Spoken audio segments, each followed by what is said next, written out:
Before you travel or hit the road, you need to read this book. You actually need to own this book. You can actually listen to this book. It's available on Audible. You may be able to listen to it for free if you download your local public library app, okay? But you need to read this book. This book should be in every household.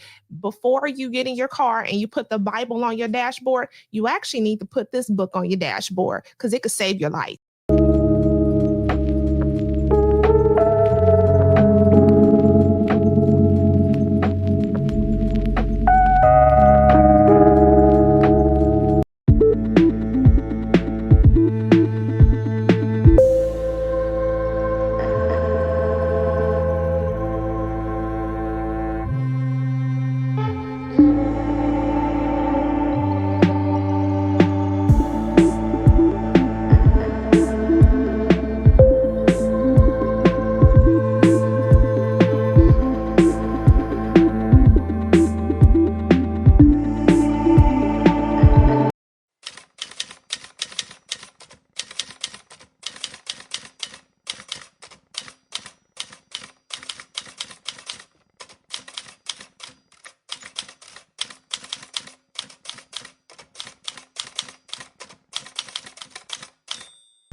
Any of you all know what a sundown town is?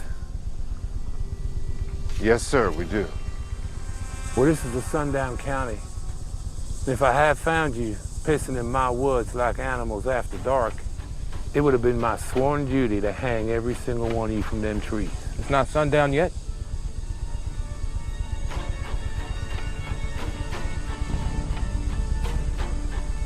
Sunset is at 7:09 today. That's 7 minutes from now. Then we'll be out of the county in 6. Now that's impossible heading south on the road you're currently on, unless you were to speed. And if you were to speed, I'd have to pull you over. Then we'll head north.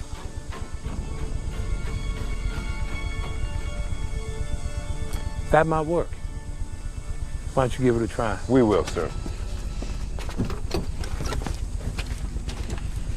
Is it legal to make a U-turn here? Aren't you a smart one? Now, ordinarily, I would consider a U-turn a violation. But if you ask me real nice, I might just let it go this time. Please. Oh, you can do better than that. Say, pretty please, will you let this smart nigga make a U-turn here?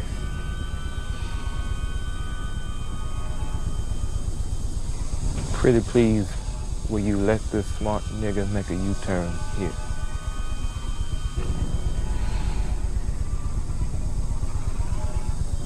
All right. Just this one time, since you asked so nicely.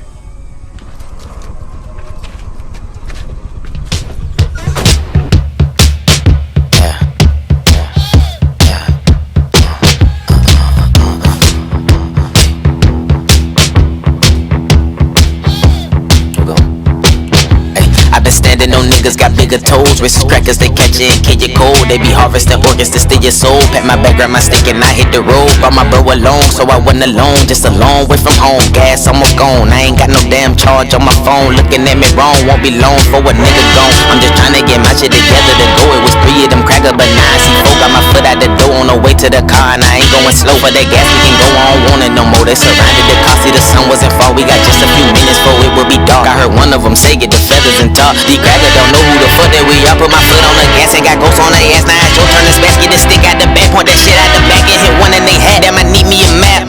Ay, I don't even know if this the way we should go. It was 4 of them crackers, but now I see more in the sun all the way down. We got nowhere to go. Watch your back if you black and you rockin' the fro. Say they had set us free, but I need me some more. I need peace of mind. I'm a beast but kind. Wish my people would leave, see what we would find. Maybe love and light. In the midst of this shit, we'll do number 5. They just take your life, or they rape your wife, or they tie you up by your neck at night. We ain't got no rights. Fuck them stars and stripes, and I suppose they be placing the dynamite. You can die tonight trying to read and write. This is real life. I knew taking this trip didn't feel right. We surrounded by crackers with steel pipes. Wish it was still light, man, still light. The temperature dropped like a steel kite. Ain't no wind in the ass, it's still night. We outnumbered a lot, but we still fight. All this shit we been through, we don't feel fright. Just a lot of rage, breaking out the cage. This is not the way. I know God ain't put me here to die today.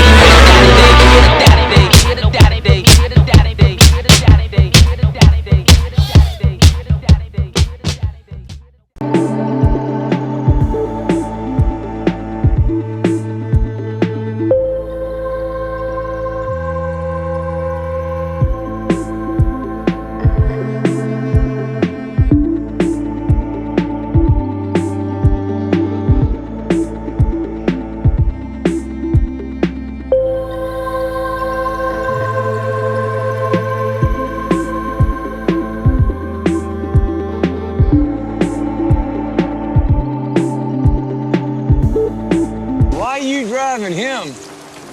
He's my boss. He can't be out here at night. This is Sundown Town. What's that? How you say this last name? Bella. Yeah, what kind of name is that? It's Italian. Oh, I see. That's why you driving him around. You half a nigger yourself. Hands in the air! Now! Now!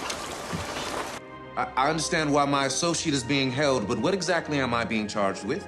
You cannot hold me without cause. Well, I got called, because you let the sun set on your black ass. I want my call. He does have rights. You never win with violence, Tony. You only win when you maintain your dignity. Dignity always prevails. Get him out. What? Cut him goddamn loose. That nigga what hit me! You wanna keep your goddamn job? Then you do what I goddamn tell you to do, when I goddamn tell you to do it. And I'm telling you to get...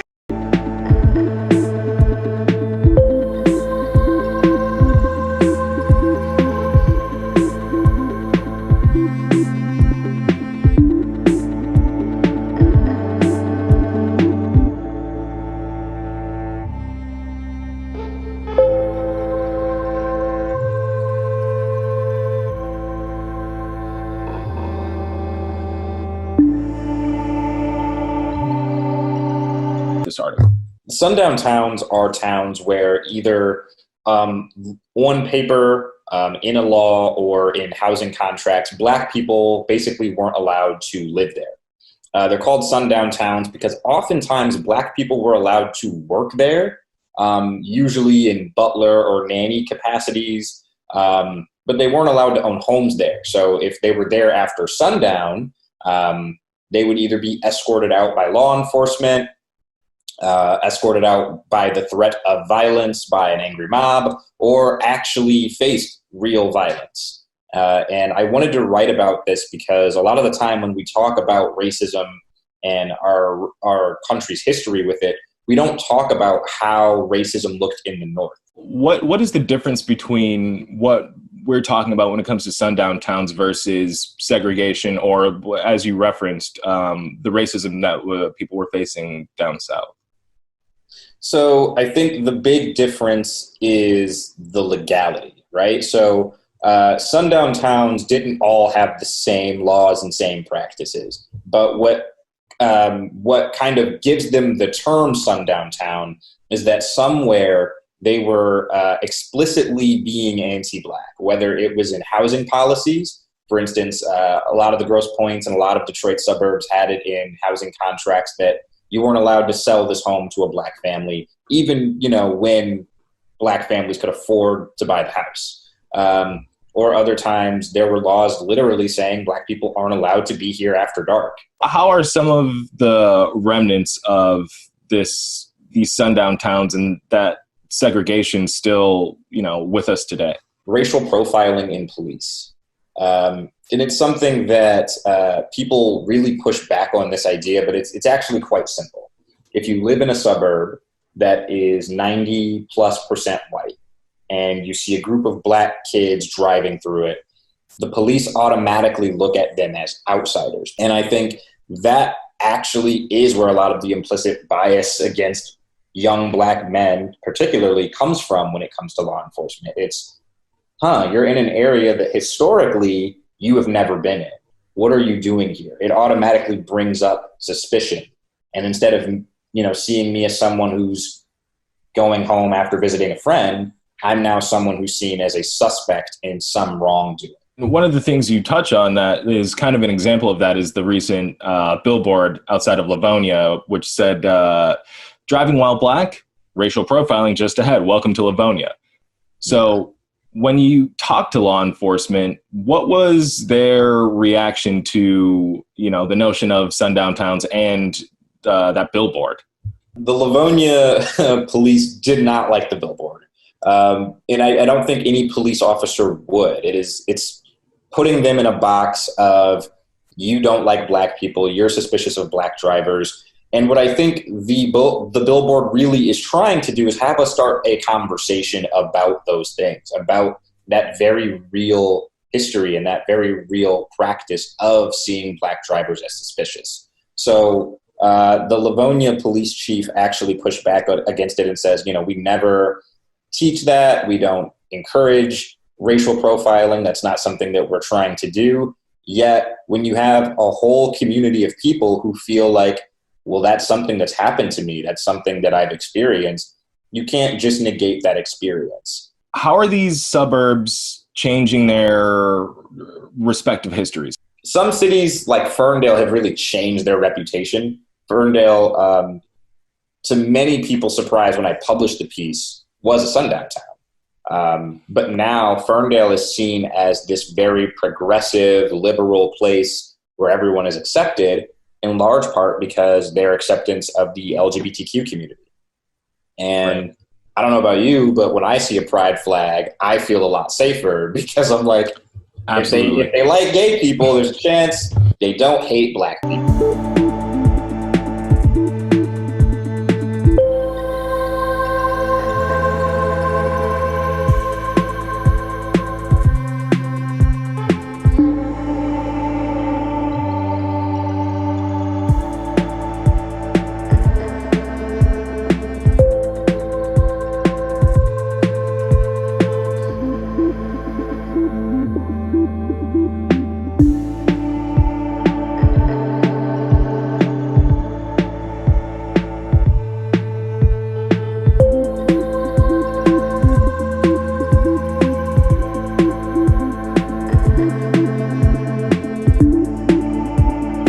A lot of you don't believe me when I say Oregon has modern day sundown towns like Roseburg, Oregon, where here's a traveling professional, a traveling social worker who is telling black professionals to stay away from Roseburg, Oregon, because they are not like people like me who have guns and ammunition and military training, and where even the cops won't fuck with you. I want y'all to hear this. It's gonna be for my black travel social workers. Like, if you see this location, steer clear. As somebody who has worked there, I didn't live there, I worked there at the VA. It gives very much Sundown Town. And this is not a place you want to be at night. Plus, there's not any housing or anything. Like, when I worked here at the VA, I literally lived an hour and some change away in Eugene, Oregon, where the University of Oregon, all that is, etc. So, again, this is not... You don't see too many of our kind, so steer clear. Don't go there. I don't care if you think the money's good. Don't do it. Don't do it. Eugene, Oregon, yes. Roseburg, don't do it. But...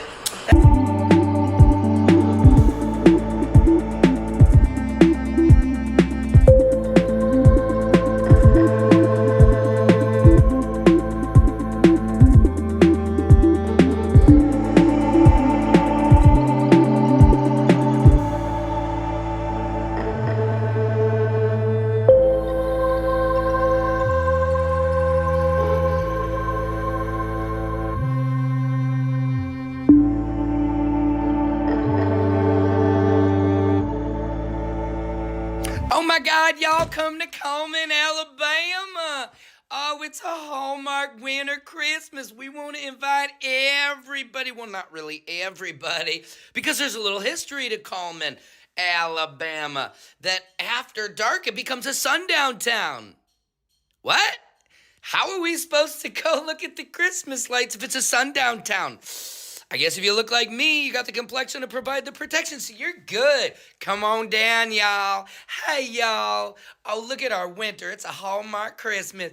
Yeah, it is Christmas Eve. Come on down, and you can end up in a tree. What? This is what's so interesting to me. Coleman, Alabama. They're inviting everybody to come to their beautiful Hallmark town, and it looks beautiful, but it's a sundown town. And for all people who don't know what a sundown town is, that means after dark. If you don't look like me, you better get out.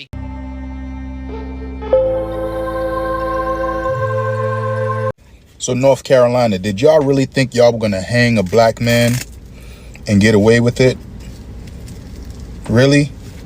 Did you really think, North Carolina, that you were going to hang a black man, say that he committed suicide and get away with that shit? Fuck no.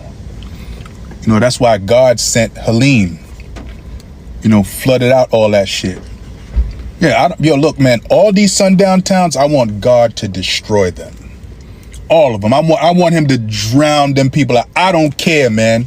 I don't give a fuck, man. I don't give a fuck. All sundown towns. Look. I'm asking for it. I'm asking for the destruction of sundown towns.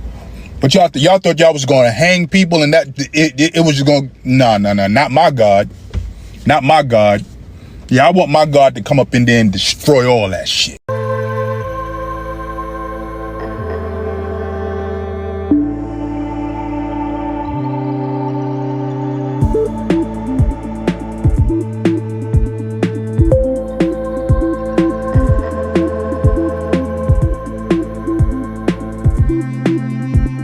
February, we've been sharing inspiring stories of Black Coloradans and their contributions to our state. And this week, we're revealing a darker side of our Colorado history. Denver 7's Micah Smith is telling the story of Sundown Towns, where Coloradans of color were prevented from living. The beauty of a sunset is captivating, but for decades in our country, the sun setting was an ominous reminder that Black people were entering the most dangerous time of day. We don't necessarily have a complete record of all the sundown towns in Colorado. There are a few that posted banners or posted signs to make sure that people knew. A sundown town was an all-white city that banned Black people from living within city limits or being in town after dark. Black American West Museum volunteer Terry Gentry says they were especially prevalent during the late 1800s and throughout the 1900s. There were a lot of risks. You could either be harmed, you could be forced out of town, you could be killed.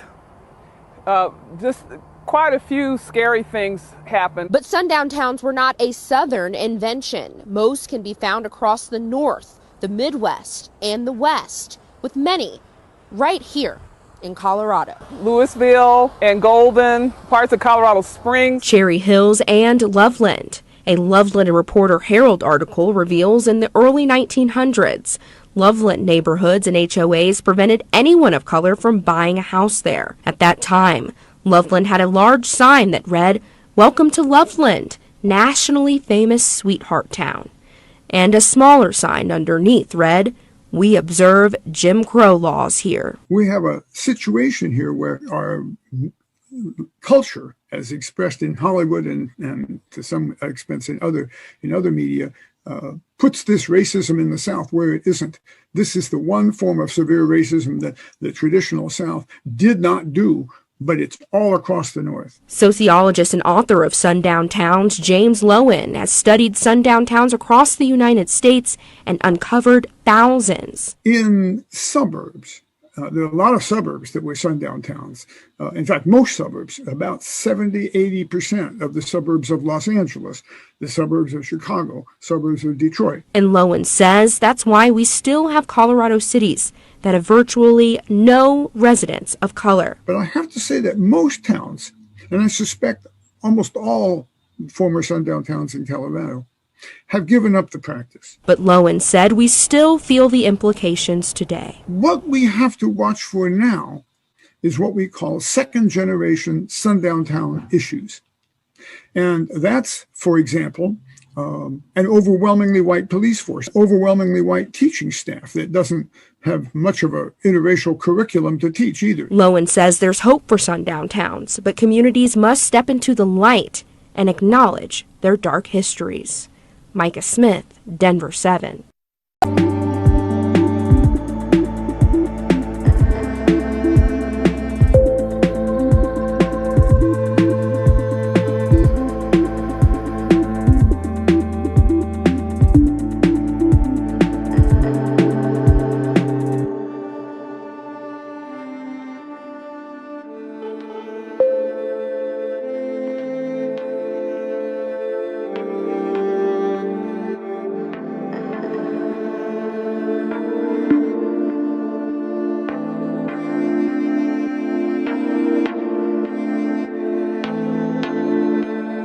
All right.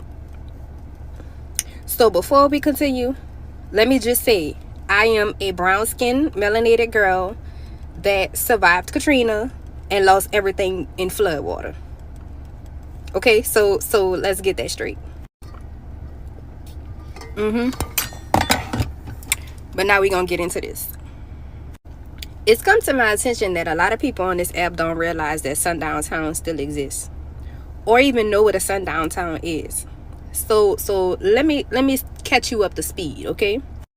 So sundown towns are basically towns where melanated people either need to be inside at a certain time, or they need to be outside of the city limits at a certain time. And like I said, those still exist in 2024.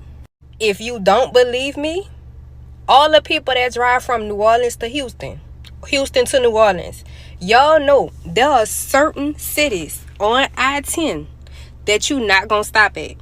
You don't care if your tires falling off. You don't care if your whole front end falling off. Your car could be smoking. There is no way in hell you gonna stop in those certain cities along I-10 on your way either to Houston from New Orleans or from Houston to New Orleans. Like, you're not gonna stop. Sundown towns are the reason why we pack food for the road. If y'all don't believe me, y'all could go online and Google a map of all the sundown towns that still exist. And it's just mighty coincidental that Hurricane Helene flooded out a lot of those sundown towns. No, I'm not saying that they deserved it. I don't want y'all to think that I'm saying. I don't think anybody deserves to lose their entire lives, at the blink of an eye because of a storm.